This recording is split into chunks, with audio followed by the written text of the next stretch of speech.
There were no questions.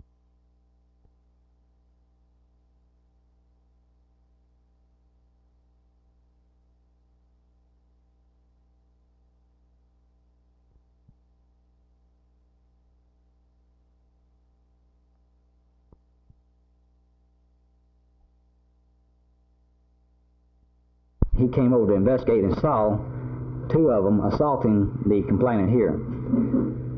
And they saw him. About this time they started break and run. The man at the service station fired and shot one time and hit one of the suspects here. Two of them got away running this direction. And at that time the man at the 7-Eleven store heard the commotion. He ran out with his pistol and fired a shot, and very possibly hit one of them as he went around the corner here.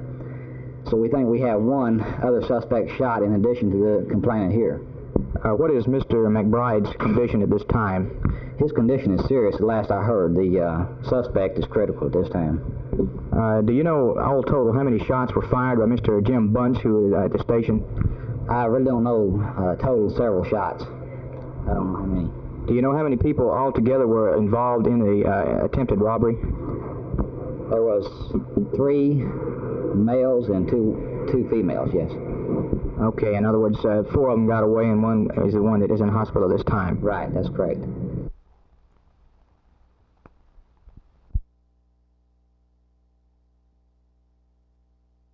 Well, the thing I've always just canceled the whole poverty program. Now, frankly, when we have to cut back on dollars for education and then we dump all this money into poverty, I cannot understand it.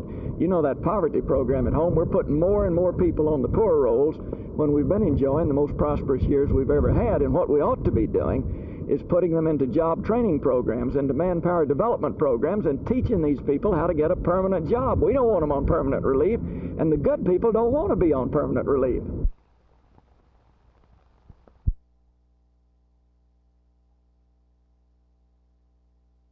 This land in South Oak Cliff near Bishop College is part of a 52-acre tract onto which 200 homes are to be built. These will be 3, 4, and 5-bedroom dwellings. Their long-term financing is to be handled by the selling of bonds by the Dallas Housing Authority under the guarantee of the U.S. Office of Housing and Urban Development. The whole purpose of the project, according to DHA Director James Stevenson, is to provide home ownership for the upper bracket of the low-income family. This is designed to help families with a large number of children.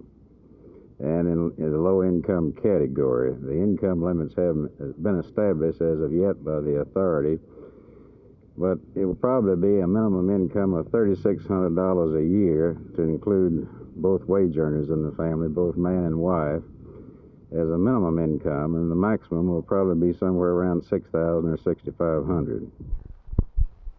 When the units are ready, and the first 25 are scheduled to be complete by August 1st, families can move in and have their rent applied to the equity or the purchase of the house. Also part of the program is a training program for homeowners in simple home ownership and management techniques. Families interested in moving into the turnkey houses can express such interest by writing to the Dallas Housing Authority. This is Teal Salon at the site of the Dallas Housing Authority Turnkey Project.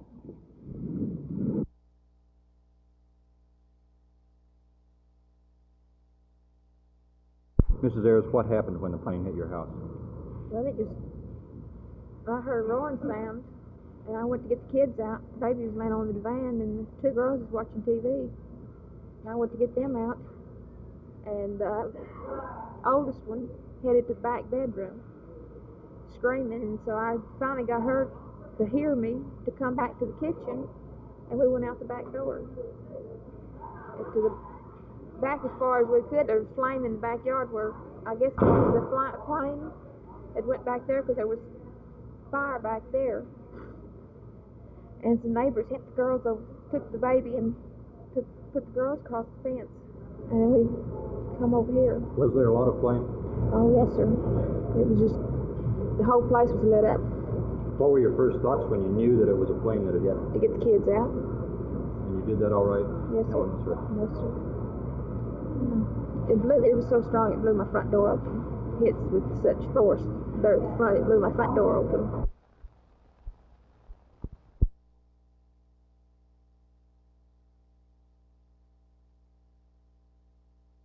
several courses of action were decided on in order to try to reduce the present crime rate in this city. Chief, what was determined about using the shotgun squads? We are taking a close look at the various locations where we have had armed robberies. And of course, there are a number of factors that would decide whether or not it would be lucrative to employ this particular tactic. We are taking a very close look at this aspect now. And will this be done by computer? Well, it's a combination of computer. Our computer program is not completed. The program is being laid on now, but it's worked from several sources. We get bulletins from our research and development division, which gives us certain indicators that we might be able to use in deploying our forces. Also, we do our own analysis in the Special Operations Bureau as to where we think we should be.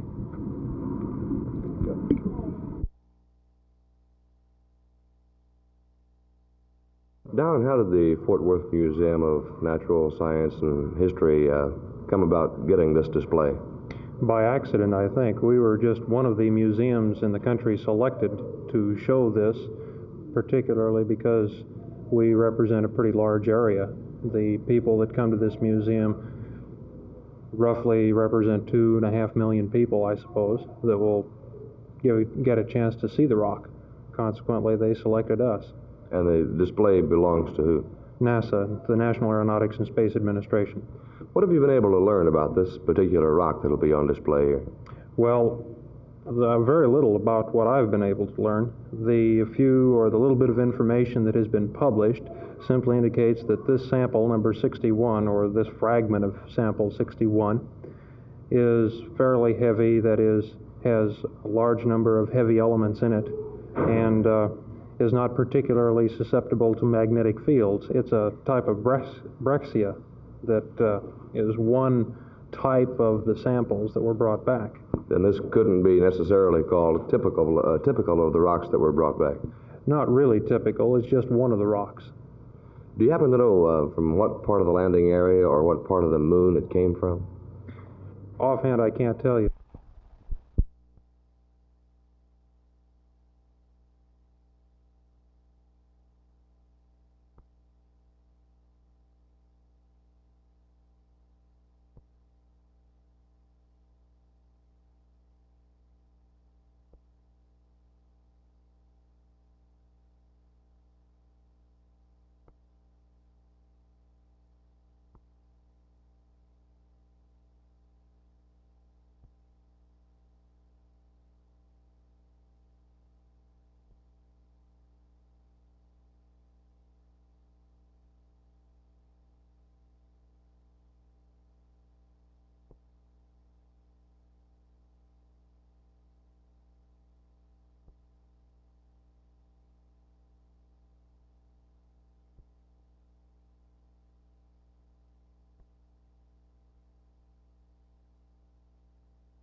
Well, the talk in Austin is that there's a 50-50 chance the Supreme Court will overrule the clauses of the state constitution which prohibits a senator from running during the term for which he was elected for a higher office, which he voted for a salary increase. I think there's a good chance that Senator Hall will get on the ballot.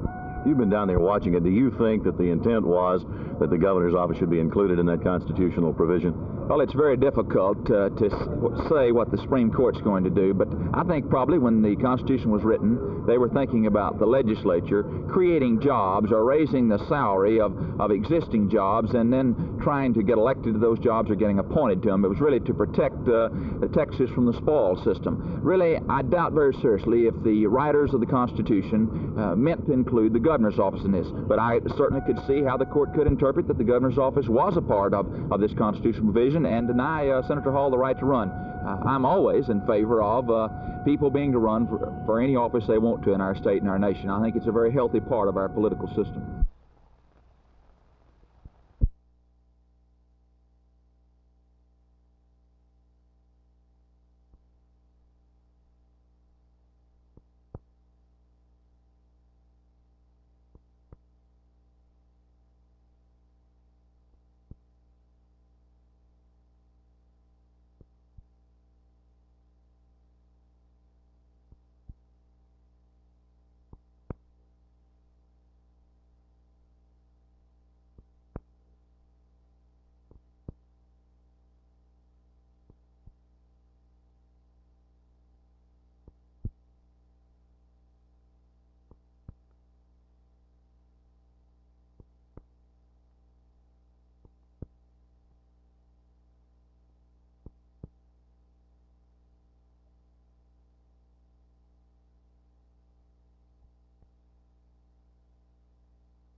Congressman, what about this inflation thing the president's talking about? Is he doing enough, and is he doing the right things? Well, I'm inclined to think that he is neither doing enough nor the right things, and certainly not enough of the right things. He has relied almost wholly on monetary policy, hard money, high interest rates. We have now the highest interest rates in the history of the entire United States. They have increased by some 70% in just the past year. And yet, in spite of that fact, last year was the biggest increase in the cost of living in the past 6.1% increase. Obviously, it has been counterproductive. It's been like pouring gasoline on the fire. What would you have him do? It seems to me that the important thing for the president to do is to install some wage price guidelines and to bring into being something like Regulation W of the Korean War period, where a person must pay a minimum down payment on any kind of a commodity that he buys on time.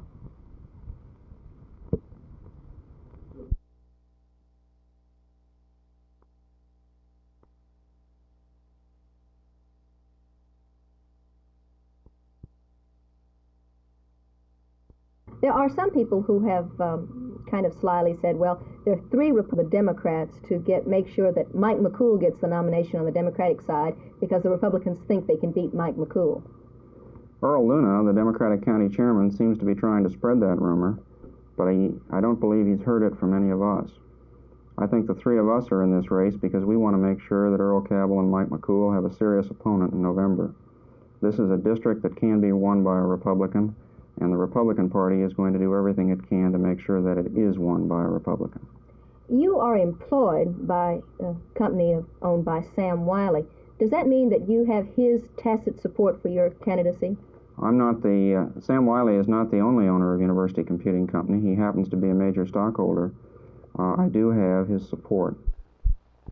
Does the support of you by Sam Wiley mean that Mr. Wiley is against the politics of Frank Crowley, a rather well-established local Republican? Sam Wiley told me that he supported me because he believed that I would be the best congressman of the men who are running. And I think he'll make his decision after the primary on the same basis.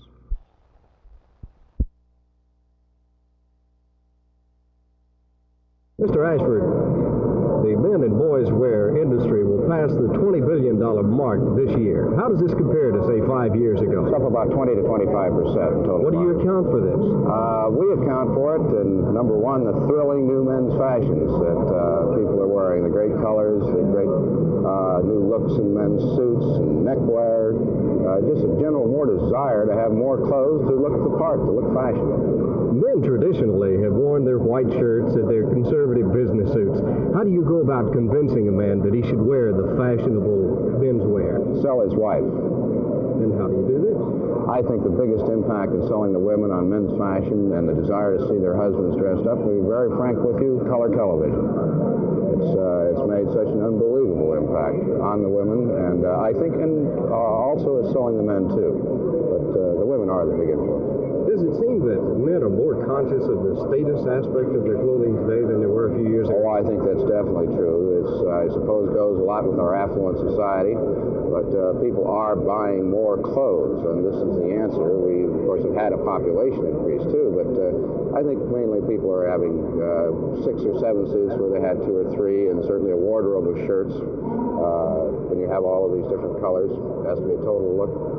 Are the styles catching on with most of the men, or are they just with a minority of the men? No, I would say that the way our industry is going, it must be quite a big majority of the men, because we couldn't be selling this much merchandise without a big acceptance.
Finally, the people of America want to walk the streets and to conduct their businesses with safety.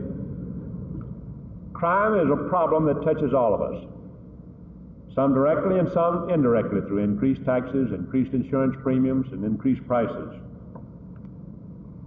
Crimes of violence have created virtually empty shells of some of our major cities where the only people left are the criminals and those that are too poor to run to the suburbs. Organized crime eats at the very vitals of our economy. Various estimates of the net annual income from organized crime run from $27 to $50 billion each year. One of the principal means by which the federal government is moving in this area is through the Law Enforcement Assistance Administration, which works with the states to improve law enforcement. All 50 states have planning commissions to put federal aid to work to prevent crime, to expedite court procedures, and to rehabilitate the criminal. But the vast preponderance of criminal activity does not fall within the purview of the federal government. It's a state and local problem, and I think it's important to recognize this.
Which important, it also takes the particles all the way down to 1/10 of a micron, which is about 250,000 of an inch. How long will it be before this type of precipitator is common in industry? Well, I think that we are now built a number of demonstrators which we loan to the industries for installation, and we are going, in the middle of this summer, we're going into production of this thing, and next year I think it will be ready for installation at the various plants. Why hasn't industry gone into pollution control to a greater extent before this? Well, because first there was no enforcement on air pollution. Our air is just we threw all this garbage right in the air without thinking that this will be so congested. But now it's become so acute because one community after another begin to really suffer. Say in Chicago, it dims about 40% of sunlight, and proportionally you have to use so much more electricity. It destroys metal, it destroys crops, cattle, and it's really begun to accelerate as our industry expands and new exotic materials are being produced. The gases and emissions become more and more deleterious. And now it come to the point where we visualize, unless we do something about it, we may suffocate ourselves. And what's the use of trying to achieve affluent society and then to commit national suicide through industrial suffocation?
But we have proposed to Congress a bill to make the Post Office Department a government-owned corporation, to insulate this operation of this department, if you will, from the kind of pressures that have operated on it, affected it all these, again, decades. This would give the Post Office Department management authority to control its own investment policy, to control its own costs, to control its own prices with proper checks and balances, and to do it all in an environment which will encourage continuity of management. And we have none of that today. The Congress controls our investment policy, how much we put in capital equipment or tools in the hands of our employees to bring about productivity increases. Then we have to compete with all the other urgent national priorities. They control our costs. 80% of them are wages. And the Congress sets the wages. They control our rates or our prices. And the Congress has no operating responsibilities. The department has the operating responsibilities. So we're trying to put that in one location.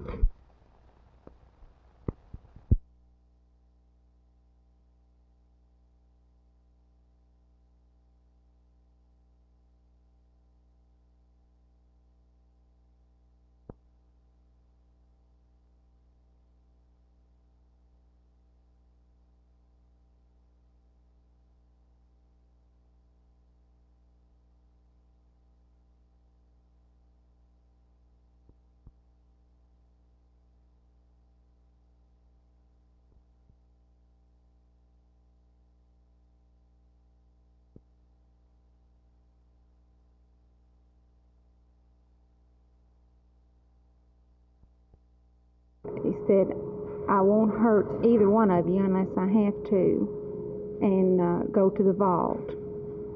So we went to the vault, and he motioned for me to open the safe, and he said, I want all your bills in silver. How long were you in the vault before you got in? Well, we were in there a few minutes after he shut the door. We could hear that he had come up and was getting the cash out of the cash drawers. And I was afraid that someone was going to walk in during this time, and that's why we didn't throw the alarm.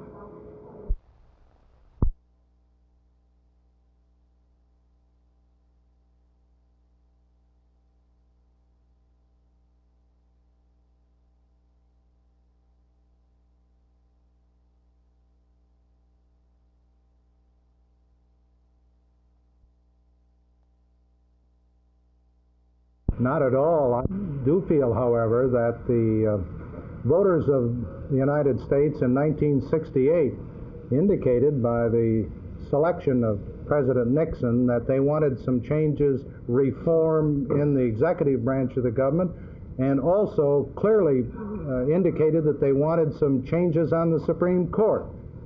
Now, we have a new Chief Justice who I think is going to give us some leadership in some new decisions. The President hopes to fill the vacancy with Judge Carswell. I think he will have a different philosophy on the court than his predecessor. There are other liberal, extremely liberal members of the Supreme Court who I hopefully will retire, and those vacancies, I trust, will be filled by President Nixon on a responsible, constructive, moderate group of appointments.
Mr. Sharif, while they're playing, what got you started in Exhibition Bridge? I beg your pardon? What got you started in Exhibition Bridge?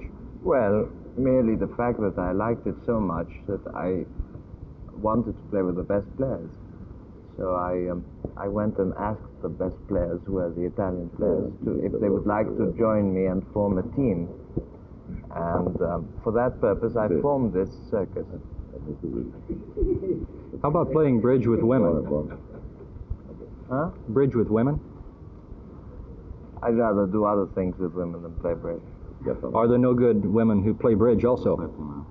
There are women who play bridge quite well, for women. But never, it's not the same standard really as men.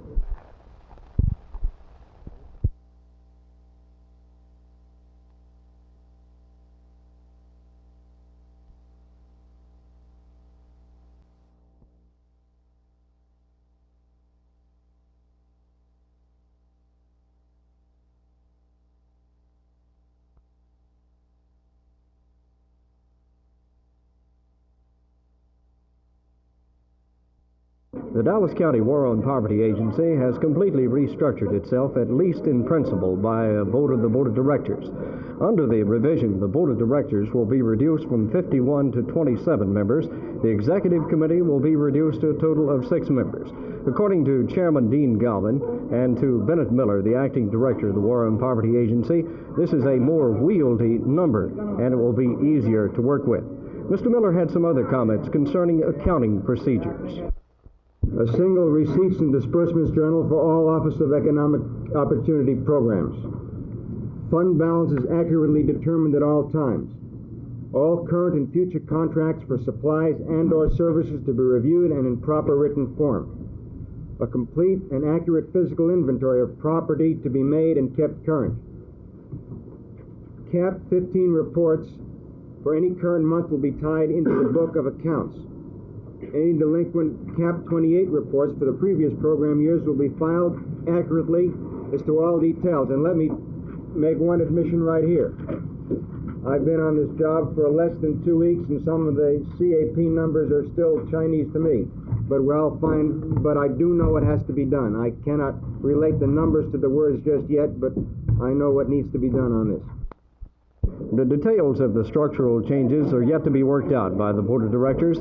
However, if the meetings in the future are as smooth as this one, perhaps the War-Owned Property Agency is indeed on the right road. From the War-Owned Property Headquarters, this is Art Sinclair for Channel 8 News.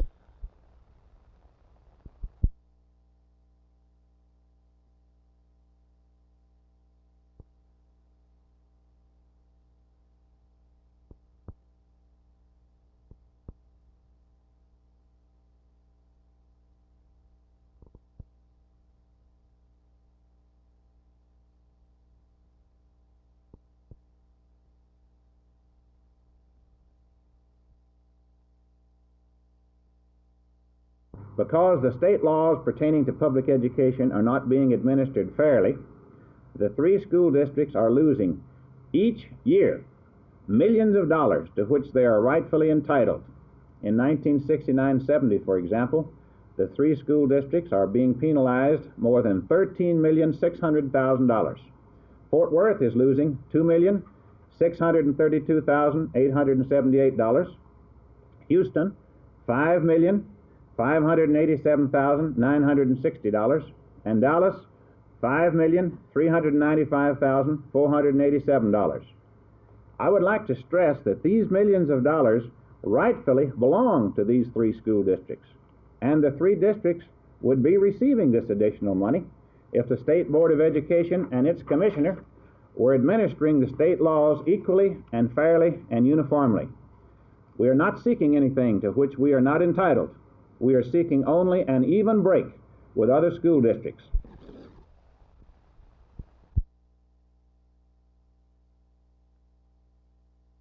I know the courts will have to decide what is, and as a lawyer you couldn't comment in a certain respect about Senator Ralph Hall's running, but in the principle of what should be, do you think Senator Ralph Hall or someone in his position should be allowed to run for governor?